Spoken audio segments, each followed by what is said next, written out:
Johnny, just to clear everything up, are you all fit and ready to go for the weekend?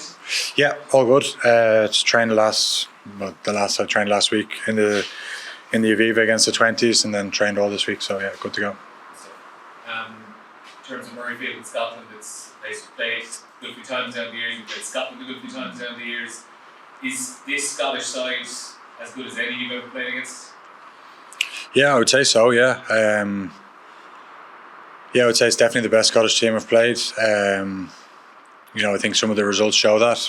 Beating England regularly, beating France a few times. Obviously beating Wales as well recently. So they've had some big wins over the last number of years, and they've been building nicely. They've brought in a lot of new players. Over the last couple of years as well, which have made their team stronger. So it's definitely the best. Yeah.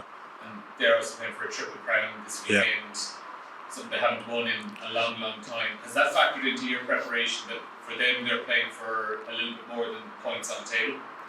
Yeah, it's something that we had to acknowledge, because it's going to make for a very special atmosphere over there, I'm sure. It always is a special atmosphere, even if there was nothing on the line. But there's a huge game now with them going for Triple Crown and still in the championship, and us obviously in the championship, and obviously wanting to try and win a Triple Crown ourselves. So it's a massive game. So it's great to be part of. Johnny, how's the mood in the camp? Is there a little more edge to everything this week? Are things kicked up a notch because of what's at stake? No, we've been at a good level of intensity and training over the last however many weeks, 6-7 weeks since we met up in Portugal, and it's about holding that rather than letting it dip. I think we've probably trained a little bit shorter, if anything, this week. Trying to make sure we're fresh and ready to go. Come Sunday. How did you find sitting in the stands watching the game against a really good spectator? Or were you up and off your seat? No, I wouldn't say I'm a good spectator. It was tough. It was tough to watch. You want to be. They're the games you want to be playing in. You want to be involved, and also you want to be able to influence what's going on and be a part of it. And when you're sat in the stands, you've got no influence. There's nothing you can do. So it was tough watching it, but thankfully the lads got it done, and 5 points more, and exactly where we want to be. After that rest week, I suppose it's good to get a couple of players back, but you run the risk of losing a bit of momentum. Is that something you're conscious of, or do you kind of take these next 2 weeks in isolation? Lose momentum from the break? From the first 3 wins. Well, we had a gap after the French game as well. This is all factored in. It's nothing that we as players have to worry about. It's things that the management have to worry about, and we just have to turn up day to day and make sure we perform our best. That's our focus, and no, we wouldn't say that it's dipped off in any way. Johnny, you've been involved in Grand Slam and in teams before and groups. Do you get a sense of destiny about it when you've won 2 games in a row? Does it build like that?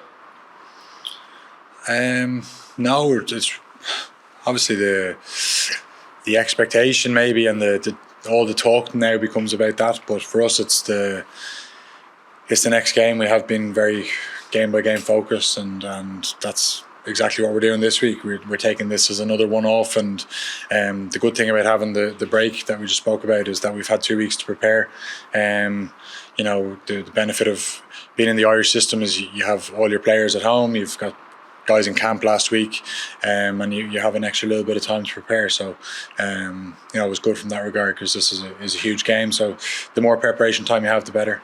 Just away from the Six Nations, Neil Cullen signed on for 2 more years at Leinster, and he talked about rejigging the coaching staff in the summer. Have you had any discussions with Leinster about joining the coaching staff next year? No. Is it something you'd like to do down the road in your playing career?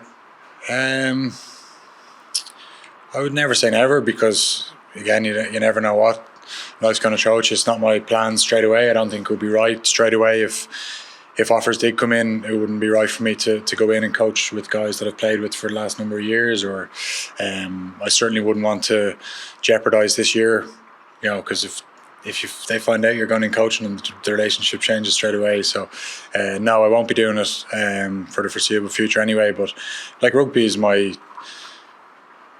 passion. It's all I've known for whatever last 20 years, longer even since I was a kid. And I'll find it hard to step away from the game, but I think it's important to do it.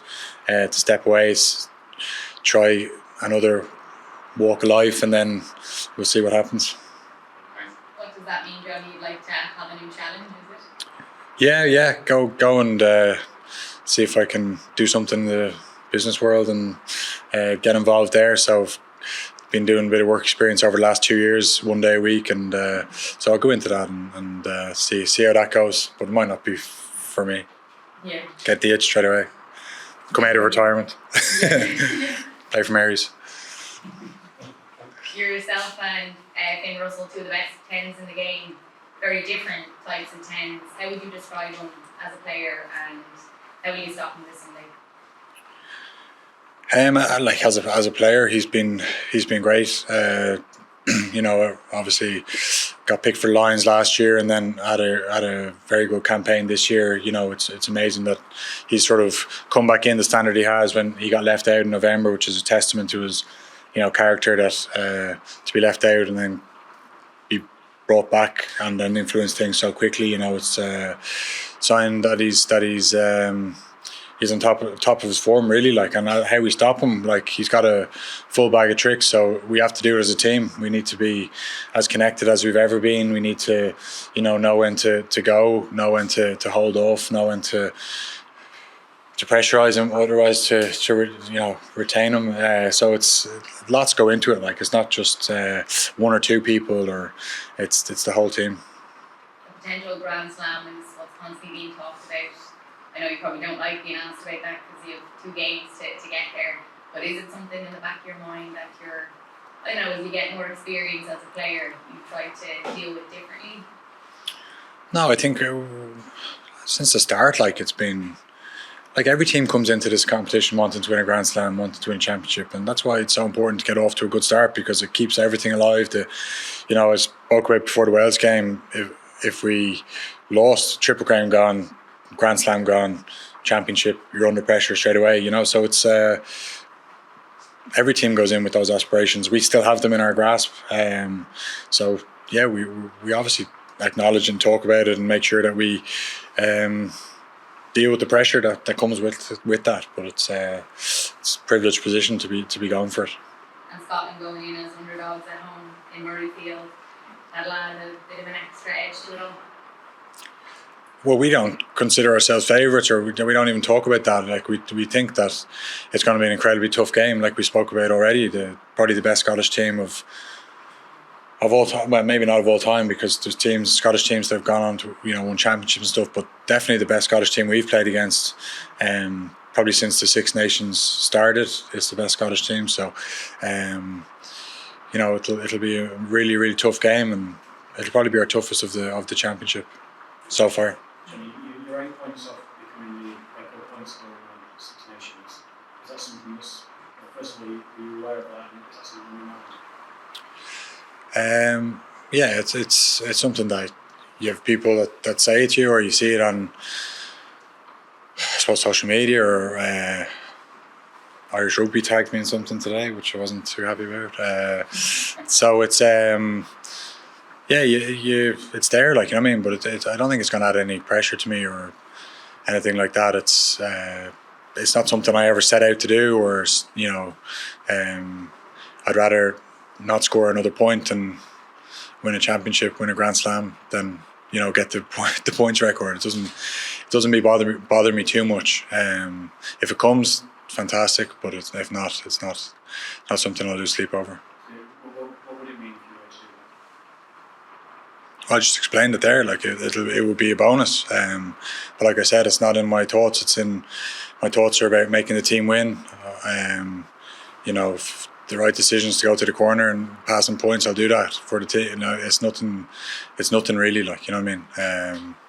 But like I said, if you do it, it's an amazing mark to do. And Ronan obviously had an amazing career, and even just to be in that same conversation is enough for me. Take the last one in this section, guys. Okay. Cool, can I ask one? Just on your injury, can you maybe give us more information? Like you said, Antonio landed on your road. Can you maybe give us a bit more detail on what the actual injury was? My groin. See, he landed on my hip, yeah, and he hurt my groin. That was, I think, the most detail I've ever given about any injury. No? Do you want more? That's okay. The exact muscle?